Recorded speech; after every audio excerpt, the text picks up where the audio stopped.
और शायद पाकिस्तान के माइंड में ये भी होगा कि ये रन्स चेस करना बहुत मुश्किल काम है, क्योंकि ट्रू बैटिंग पिच नहीं है कि बल्ले पे बॉल बड़ा अच्छा आ रहा है और स्पिन भी नहीं हो रहा। फास्ट बॉलर्स के भी, जो भी फास्ट बॉलर बॉल कर रहा है उस पे शॉट्स भी बड़े अच्छे लग रहे हैं। अस्सलाम वालेकुम जी, कैसे हैं आप लोग? सब ठीक ठाक हैं। टेस्ट मैच का चौथा दिन ख़त्म हुआ।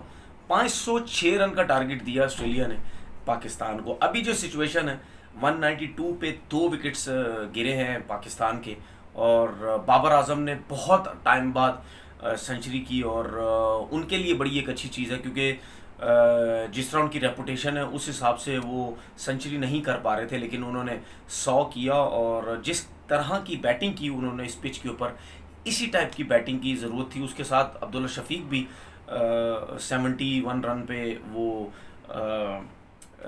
नॉट आउट हैं। वो भी बड़ी अच्छी बैटिंग कर रहे हैं। अब देखना ये है कि 90 ओवर कल होने, क्या उसमें जो बाकी रन्स रह गए वो क्या चेज़ कर पाएंगे? मेरे हिसाब से जितनी मुश्किल पिच है उस हिसाब से ये रन्स चेज़ नहीं होंगे, और शायद पाकिस्तान के माइंड में ये भी होगा कि ये रन्स चेज़ करना बहुत मुश्किल काम है, क्योंकि ट्रू बैटिंग पिच नहीं है कि बल्ले पे बॉल बड़ा अच्छा आ रहा है और स्पिन भी नहीं हो रहा। फास्ट बॉलर्स के भी, जो भी फास्ट बॉलर बॉल कर रहा है उस पे शॉट्स भी बड़े अच्छे लग रहे हैं। ये उस टाइप का पिच नहीं है। आपने देखा कि पैचेस पे बॉल हो रहे हैं, इतना स्पिन हो रहा है, नीचे रह रहा है, स्लो बाउंसर हो रहा है, शॉट भी इतनी आसानी से नहीं लग रहे, जिसकी वजह से बाबर आजम और अब्दुल्ला शफीक ने इसीलिए इतनी इत्मीनान के साथ बैटिंग की। खुशकिस्मत रहे अब्दुल्ला शफीक, उनका 20 रन पे स्लिप में कैच छूटा, और स्मिथ को ये आइडिया हो गया होगा कि इस पिच के ऊपर अगर आप किसी का भी कैच छोड़ेंगे तो फिर यही सिचुएशन उनको देखनी पड़ेगी। अगर ये अब्दुल्ला शफीक का कैच हो जाता तो फिर ये जो सिचुएशन है वो आज चौथे दिन जब ख़त्म हो उसमें डिफरेंट होती। हो सकता है पाकिस्तान के 4-5 विकेट्स गिरे हुए होते, लेकिन अभी भी पाकिस्तान को ये टेस्ट मैच बचाने के लिए बहुत एफर्ट करनी पड़ेगी। ये जो पेयर है, ये जो नॉट आउट गया है, इन दोनों को सुबह आके इसी तरह ही बैटिंग करनी पड़ेगी। बाबर आजम को 150 करने पड़ेंगे, अब्दुल्ला शफीक को 100 करना पड़ेगा, तब जाके अगर ये आउट भी होते हैं उसके बाद भी जो बैट्समैन है उनको भी बड़ा सेंसिबल तरीके से बैटिंग करनी पड़ेगी। टेस्ट मैच जीतने की मैं बात नहीं कर रहा, वो तो बहुत ही कोई एक्स्ट्रा ऑर्डिनरी किस्म की बैटिंग हो गई, वरना इस जो पिच है, इस पिच के हिसाब से टेस्ट मैच पाकिस्तान का जीतना बड़ा मुश्किल है। ड्रॉ कर सकते हैं जिस तरीके से वो बैटिंग कर रहे हैं। ऑस्ट्रेलिया की बॉलिंग की बात करते हैं, आज हमें रिवर्स स्विंग इतना नज़र नहीं आया, और इतना रिवर्स स्विंग हुआ भी नहीं। लेकिन एक चीज़ मुझे ऑस्ट्रेलिया के फास्ट बॉलर्स की बहुत अच्छी लगी, और हमेशा लगती भी है।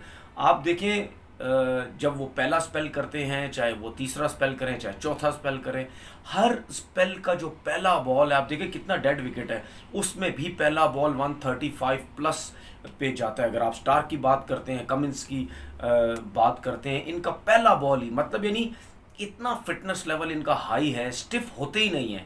अदर वैसे तो ये होता है ना कि कोई भी फास्ट बॉलर 3-4 ओवर करे, उसके बाद जब उसको शाम का स्पेल जब करवाया जाता है पूरा दिन बॉलिंग करने के बाद, उसमें वो जो है वो उनकी जो फिटनेस है वो इतनी अच्छी नहीं होती, स्टिफ होते हैं, आते बड़े आराम से एक स्लो बॉल करते हैं, उसके बाद जब बॉडी वार्म होती है फिर उसके बाद वो तेज़ गेंद करना शुरू करते हैं, लेकिन इनमें ऐसा नहीं है। तो यही क्वालिटी एक फिट और अच्छे तगड़े फास्ट बॉलर में होना चाहिए।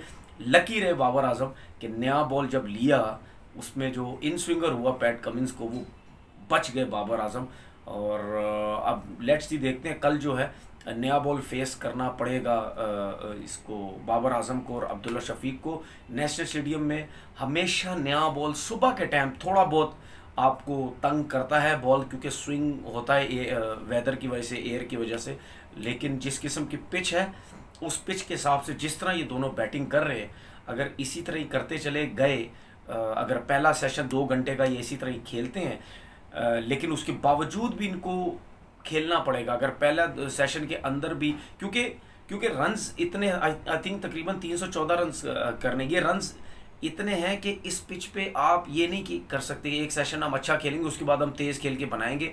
इस पिच के ऊपर आपको मुस्तकिल खेलना पड़ेगा, सेंसिबल खेलना पड़ेगा, सोच समझ के खेलना पड़ेगा। आप खुले शॉट्स नहीं मार सकते, आप खुले शॉट्स मारने के आउट हो जाएंगे। उसमें पाकिस्तान को बहुत फिर मुश्किल हो सकती है। अगर मैं ऑस्ट्रेलिया की बात करूं, ऑस्ट्रेलिया अभी भी सेफ है, ऑस्ट्रेलिया के ऊपर कोई प्रेशर नहीं है, क्योंकि उनको आइडिया है कि ये जो पिच है, इस पिच पे इतनी आसानी से रन्स नहीं बन सकते, क्योंकि अगर रन्स तेज़ बनना शुरू हुए वो स्पिनर लगा देंगे, वो पैचेस पे बॉल करवाने लग जाएंगे, दोनों एंड से स्पिनर लग जाएंगे, उनको फिर शॉट्स मारना, रन बनाना बहुत मुश्किल हो जाएगा। तो फिलहाल जो सिचुएशन जो मुझे लगती है वो, अगर पाकिस्तान बहुत अच्छा खेला, ड्रॉ है, लेकिन सुबह जल्दी विकेट्स गिरी, फिर पाकिस्तान के लिए बहुत प्रॉब्लम हो जाएगा इस टेस्ट मैच को बचाने के लिए। अपना बहुत बहुत ख्याल रखिएगा। अल्लाह हाफिज़।